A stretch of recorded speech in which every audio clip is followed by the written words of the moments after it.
Shortly after I purchased a home with a garden, my husband Jonathan and his mother Margot, both smiling, informed me that my in-laws would be moving in with us.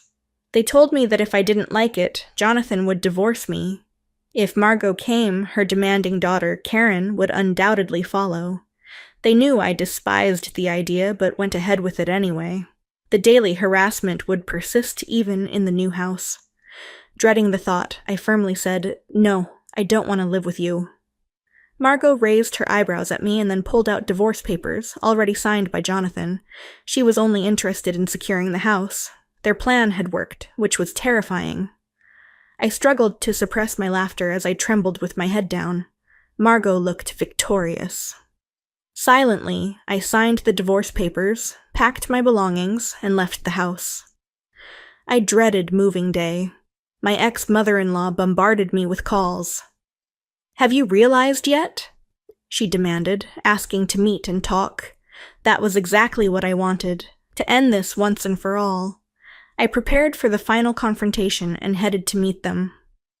"My name is Sophie. I work at a marketing agency. My husband, David, was introduced to me by Mark, a manager at a publishing company. I couldn't decline Mark's offer because I was in a vulnerable position. I was 31 at the time, and after 5 months of dating, I married David due to his persistence.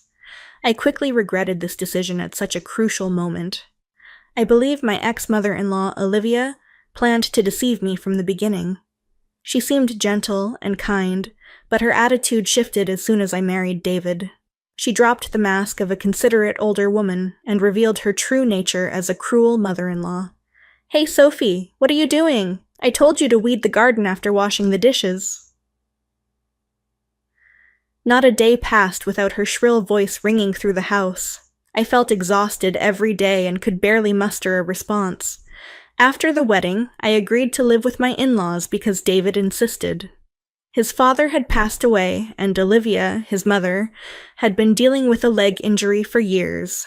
David pleaded with me, saying he couldn't leave his aging mother alone in the old house. But when I arrived, I saw Olivia walking around just fine. She claimed that teaching a daughter-in-law was a mother-in-law's duty and treated me harshly every day. David was no help either. Whenever I suggested living separately, he made excuses and avoided the subject. He always did whatever Olivia wanted and never stood up for me when she scolded me. "Yeah, my mom has quite a temper, huh?" he would say. "Stop smiling and help me. This is really hard for me," I would plead. After getting married, I began to experience intense anxiety and depression. I found myself crying unexpectedly or feeling ill for no apparent reason. After consulting a doctor, I was diagnosed with an adjustment disorder. The thought that every day spent at my in-laws' home was negatively affecting me was truly distressing. Despite my feelings, Olivia continued to make unreasonable demands. "Don't be lazy just because it's your day off. Have you finished cleaning the room? You haven't gone shopping yet, have you? Make sure to check the discount stores before you go." "Please, Olivia, don't shout at me. I have a headache. I'll do the cleaning and shopping later," I pleaded. "Don't give me that. When you're told to do something, you do it immediately. You're the daughter-in-law, aren't you?" "A daughter-in-law is not a maid," I wanted to retort. Her demands often involved the house itself. Cleaning the gutters, replacing the wallpaper, fixing the splinters in the pillars. The in-laws' house was very old and falling apart. It creaked whenever the wind blew. Each time she would urge David to get a new house. "This place is a rental, you know. We're renting it cheaply from a friend. Just once I want to live freely in our own home. Don't you think so, David?" "I do, but we can't afford it on my salary. A house of our own is just a dream," David replied. Olivia grew frustrated with her useless son and took out her frustration on me. "Cook, clean, weed the garden, take me to the doctor." She didn't care that I was exhausted from working full-time.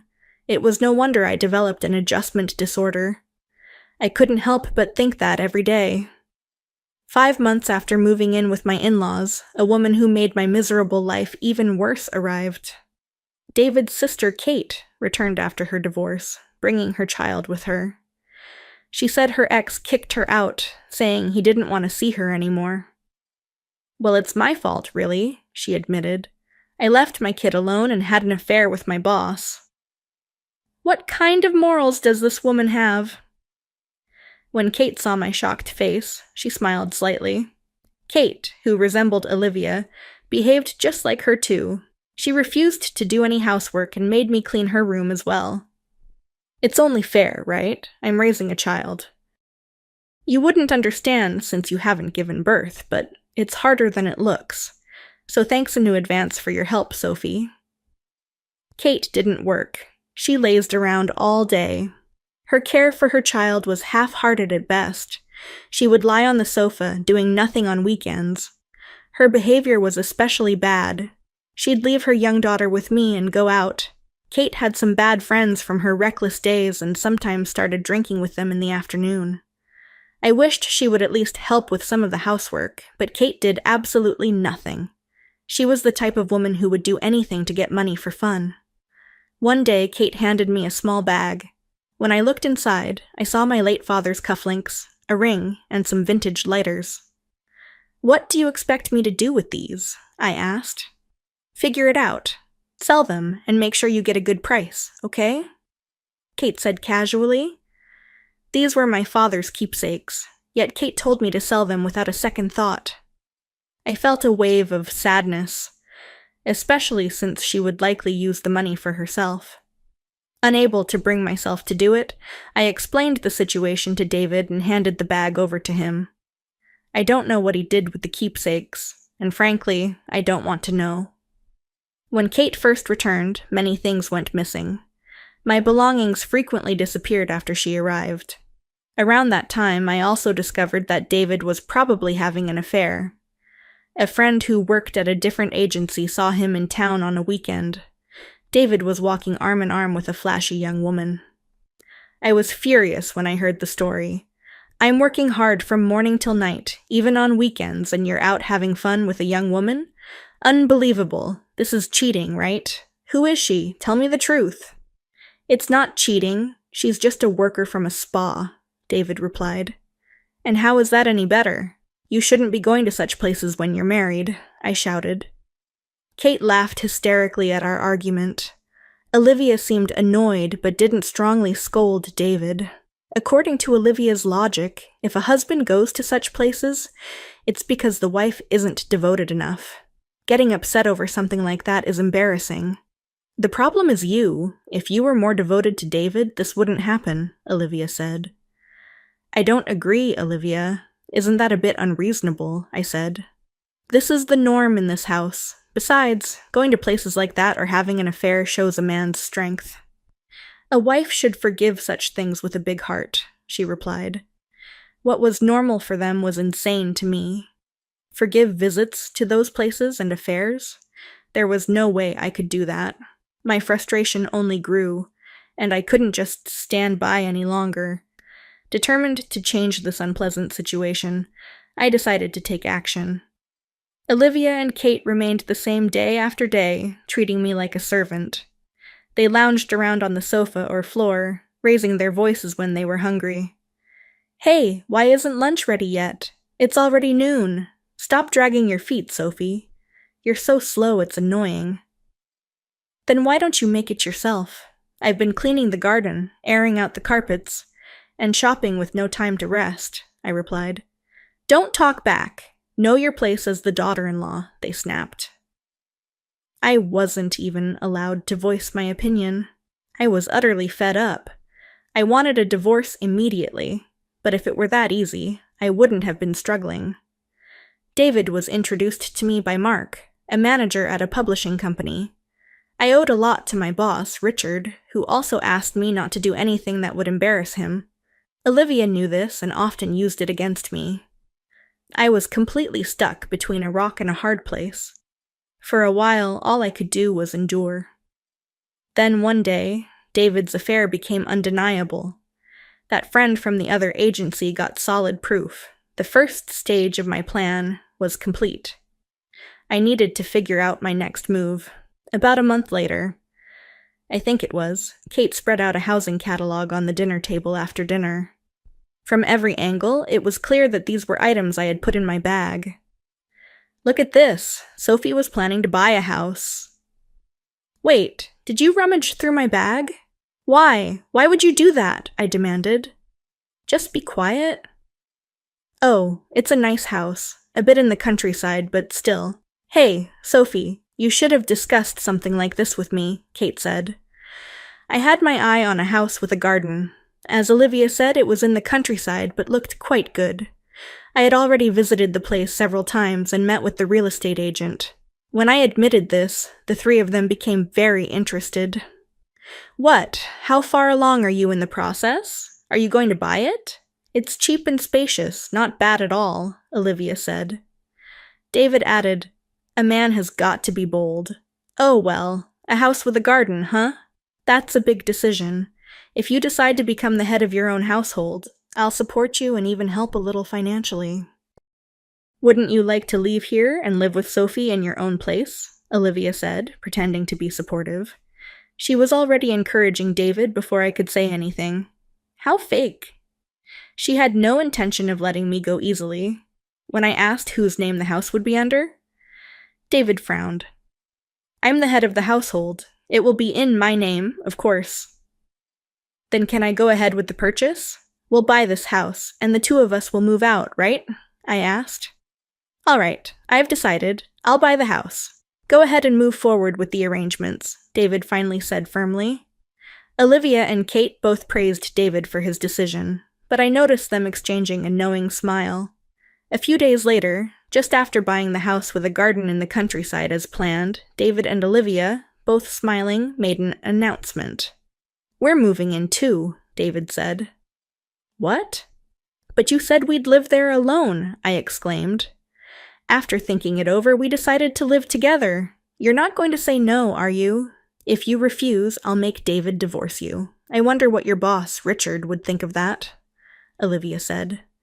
There it was, a cowardly move. If Olivia came, Kate would surely follow.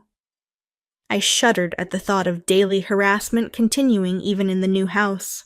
No way, I absolutely refuse. I have no intention of living there with you, I said firmly. You don't seem to understand your position, Olivia said, her eyebrows shooting up in anger, her face red, veins bulging at her temples. She pulled out divorce papers from somewhere, and David's part was already signed. Her face showed she didn't care about anything as long as she got the house. If you're really going to refuse, then sign here, she said. All right, I will. I'll sign. Let's get divorced. I've had enough, I replied.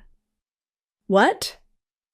Hey, Sophie, are you sure about this? David asked. Leave her. A useless woman like this is just going to make you angry. You're young. You'll find a new wife soon enough, Olivia said harshly. I quietly signed the divorce papers. Olivia looked triumphant, but she had no idea how I felt. My plan had worked perfectly, which was terrifying. I struggled to hold back my laughter. A few days after I moved into my new apartment, I started getting a lot of calls from Olivia. Checking my calendar, I realized today was their moving day. She must have figured it out. The phone kept ringing non-stop, typical Olivia. Ignoring the calls didn't help. They kept coming. Finally, I answered, due to her persistence. Olivia didn't even say hello. She just started yelling. Sophie, how could you do this? What kind of house did you make us buy? Hello, Olivia. Calm down. What are you talking about? I don't understand, I replied. Don't play dumb. This house, you knew it was defective when you bought it, didn't you? Didn't you? She screamed. That's right. The house I chose had problems. The ground was unstable, causing the land to sink. Even a new house could have doors and windows that wouldn't close properly after a few years. There were old mining tunnels nearby that caused these issues. The locals knew about this and built their houses on stable land. Only clueless newcomers fell into this trap. I used this problem-ridden house to trick those three. It was tough to find a reasonably priced defective house, even with the help of a real estate agent. I also made sure Kate would steal the real estate catalog from my bag. I had deliberately left my bag in an easy-to-steal place. They fell right into the trap and moved in. It was hard to keep from laughing when I signed the divorce papers. I wanted to tell them everything, but I couldn't. A defective house? That can't be right. There must be some mistake, I said, feigning innocence. What is with that attitude? So fake. Just come over here, Olivia demanded. No, honestly, I don't ever want to see you again, I replied firmly. What? What did you say? She yelled. There was no way I wanted to see that unreasonable family again. I told her I wouldn't meet them even if they paid me. Then David took over after she clicked her tongue. Sophie, please think about our situation a little, David said. I could say the same to you, David. Did you ever think about my feelings? No, you didn't. I was always isolated, I retorted. I'm sorry. I'll apologize. Just tell me where you moved to, he pleaded. Why would I tell you that? If you showed up, I'd have to move again. I want to cut all ties with you, I said. The conversation went nowhere. Eventually, Olivia and the others started making even more outrageous claims. They said the divorce was invalid and that we were still family. I had 2 colleagues sign as witnesses and submitted the divorce papers to City Hall. They are valid, and there's no way it's invalid. How unreasonable can they be? Anyway, they kept insisting. Just meet with us once, Sophie. We need to settle this properly. Olivia and David were determined to meet and talk. I knew they would keep calling if I kept refusing. I had no choice but to meet them to put an end to it myself. Fine, I'll meet with you once, I said. Thank you, I owe you one, David replied. But I'll choose the time and place, okay? I couldn't risk being ambushed or followed. I needed to stay in control to ensure my safety. After making careful plans, I arranged to meet the 3 of them at a cafe. I arrived at the cafe 15 minutes late. Olivia and Kate were already furious from waiting. David had a strained smile on his face. As expected, they were predictable. How dare you keep your elders waiting? It's so disrespectful, Olivia shouted. I don't want to hear about respect from you, so what do you want? I replied. What's with that attitude? It's infuriating. We're stuck with a defective house because of you. Take responsibility, Kate chimed in. I told you, I don't know anything about that. You decided to move in on your own, didn't you? I responded. Olivia faltered, unable to deny that she and Kate had willingly moved into the defective house. Their previous home was being renovated, so the only place they had to live was the defective house. If you're done, I have something to say. Olivia, I will be suing you for damages. Prepare yourself, I said. What? Damages? Suing? Why? What did I ever do to you? Tell me clearly, Olivia demanded. You mentally tormented me to the point of developing an adjustment disorder, I said, showing them a copy of my medical diagnosis. The 3 of them stared at it intently. Olivia's eyes widened. She probably never imagined I had been seeing a psychiatrist. You never thought about how much your words hurt others, did you? It was very painful for me. I felt nauseous and cried a lot. It was really tough, I continued. That's because you're weak. You were a lousy daughter-in-law and deserved it. Isn't that right, Olivia? Kate retorted. Calling me a lousy daughter-in-law repeatedly is slander. Slander is punishable by up to a year in prison or a fine of up to $5,000, I said firmly. What? That's ridiculous, Olivia exclaimed. What's ridiculous? I countered. Olivia didn't understand the seriousness of her actions. She had no idea how harmful her behavior was or how much her verbal abuse had hurt me. You also did other things that are punishable by law. You threatened me multiple times, saying you'd tell Richard about the divorce. That's extortion, I added. Wait, isn't that a bit exaggerated? David interjected. It's not exaggerated at all. By the way, extortion carries a penalty of up to 3 years in prison, or a fine of up to $5,000, I replied. I won't back down on this, I said firmly. All right, wait a minute, Kate stepped in, her eyes sharper than usual. She had the look of someone who wouldn't be intimidated by threats. What is this? Scaring my mom by taking advantage of her ignorance? Do you have any proof of these so-called slanders and threats? Yes, I do. I've been recording everything, I replied. What? Recording? Kate's eyes widened. Yes, I've been recording with my phone's voice memo the entire time I lived at my ex-in-law's house. I have plenty of audio recordings, including data of Olivia's abusive language. Submitting this as evidence would confirm the charges of slander and threats. Did you really think I'd just take it? It's not just Olivia. Kate, you're also guilty. You'll be held accountable too. What? Why me? What did I do? Kate's voice rose in panic. Think about it. Haven't you committed any crimes, or are you saying you haven't caused me any trouble? Of course not. Don't be ridiculous. Kate insisted she was innocent. I showed her the screen on my phone. Kate's face turned pale. It showed her rummaging through my bag, nervously glancing around while searching the contents. What's that? How did you record this? Kate asked.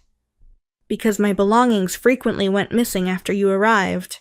Makeup, accessories, clothes, bags. I set up a hidden camera. This is awful! How could you do that? You're just a daughter-in-law. Unbelievable. Who's the one overstepping boundaries here? Let me inform you about the penalty for theft. Up to 12 years in prison or a fine of up to $5,000. I'll be contacting the police, I said firmly. Kate's mouth opened and closed. She wanted to argue, but she couldn't. She looked completely helpless. I had kept track of all my missing items. Knowing the exact extent of the damages would make it easier for the police and lawyers to act. If I was going to do this, I would do it thoroughly. I was determined not to let these three off the hook. Finally, it was David's turn. He shrank back under my glare. If there was anyone I couldn't forgive the most, it was him. I believed a marriage was about mutual support, but David, you saw things differently, didn't you? From start to finish, you were always my enemy, weren't you? Enemy? No, I never meant that, not at all. Please believe me. Even today, I was trying to mediate as much as possible, David pleaded. Sure enough, with the lies, I don't need your mediation, I said coldly. David was a cowardly man. He always sided with the stronger party. He had always been with Olivia and Kate. Even now, he was trying to placate me to save himself. If he had been a slightly better man, maybe. But it was too late now. I would have stayed married if you had just said, let's move away and live just the two of us. I might have done that. The name of your affair partner. I believe it's Nicole? What? How did you know? David stammered. I had a friend investigate. She's good at that. I even have pictures of you and Nicole entering a hotel together. Look, here they are, I said, showing the photos. No, don't show them. Don't show them. David tried to stop me from showing the screen. He didn't want his mother and sister to see his affair. But why should it matter? Their morals were already broken. They were all like-minded. I put my phone and the copy of the diagnosis back in my bag. I had shown all the evidence I needed. Olivia, David, and Kate looked defeated and drained of energy. If they did anything wrong, they'd be reported to the police. They seemed scared, but I was fully intending to consult the police regardless of their actions. I believe the police will come by eventually. Don't try to run, it will only make things worse. And make sure you don't follow me, understood? I warned. Sophie, don't be so cold. We were married until recently, remember? David pleaded. Yes, and honestly, I think marrying you was a huge mistake. I feel so relieved we're not a couple anymore. If you follow me, I'll press charges, so don't wait outside my office or contact me unless it's absolutely necessary, I said firmly. I made a few simple agreements with the three of them and left to the cafe. Even after I left, they sat there looking dejected. You can't stop people from talking. The news of David's divorce quickly spread at his company. The reasons, his infidelity and mistreatment of me, spread along with it. As a result, David faced cold treatment at work. The person who introduced us was Mark from the affiliated publishing company. Naturally, David lost his trust and was viewed harshly. Unable to endure the hostile environment, David eventually quit. He struggled to find new employment, and his relationships with his mother and sister became strained. About a year after our divorce, David reappeared in front of me. He called out to me as I was leaving work, and I turned to see a shabby-looking man standing there. "David, I barely recognized you," I said. "I know. People say my face has changed lately," David said. He looked like he had been through a lot. Olivia and Kate were convicted and fined, and I had claimed alimony from David. They must be struggling financially now. They still had to pay off the mortgage on the defective house, so things were tough. "How are Olivia and Kate?" I asked. "They're alive, just barely hanging on. They're both working now because they have to, or we wouldn't survive. They always say they want to go back to the old life, relying on my and your income. They haven't changed a bit." "They're like parasites," David said. "Cutting ties with them was definitely the right decision," I thought. He might argue, but he didn't. David sighed deeply and apologized to me. "I'm really sorry for everything. I deeply regret it. I was a fool. You were right. I should have always been on your side. I must have been out of my mind. Your whole family has been out of their minds from the start," I replied coldly. "Please, let's live together again. I'll cut ties with them for real this time." "You're the only one for me," he pleaded. "Oh, really? Too bad. I'm seeing someone else now. Even if I wasn't, I'd never take you back," I said firmly. When I said that, David collapsed to his knees. But his pathetic act didn't work on me anymore. If I were less well-mannered, I would have spat on him right then. I left him there and went home. He never contacted me again. The real estate agent who helped me told me that Olivia, David, and Kate's lives had fallen apart. They blamed each other for their poverty, which worsened their relationships. Neighbors heard shouting and glass breaking from their house almost every night. They berated and tormented each other but couldn't break free. It was nothing short of hell. They were quite isolated in the community, with no one wanting to interact with them. Eventually, they will likely sell their unsellable house for next to nothing and end up homeless with just their debts. I can clearly imagine the three of them huddled together, cursing each other under the cold sky. One day, I'd like to see their miserable state when they've hit rock bottom. Meanwhile, I'm living a happy life that feels almost unreal. It's all thanks to my new partner, the one I mentioned to David. He's a successful salesperson at a large corporation, a mature man with a gentle nature who respects others. He's also divorced, like me. We're planning a small wedding soon. My first marriage was a deeply painful experience. Even now, I sometimes tear up when I remember the hardships. But even during those times, I feel warmth and comfort when I lean on him. This is where I belong. I took a long detour, but I finally arrived. That's how I feel. Because of the struggles I've endured, I can now be kinder to others. I want to use my experiences to live a positive and bright life. That's how I feel these days.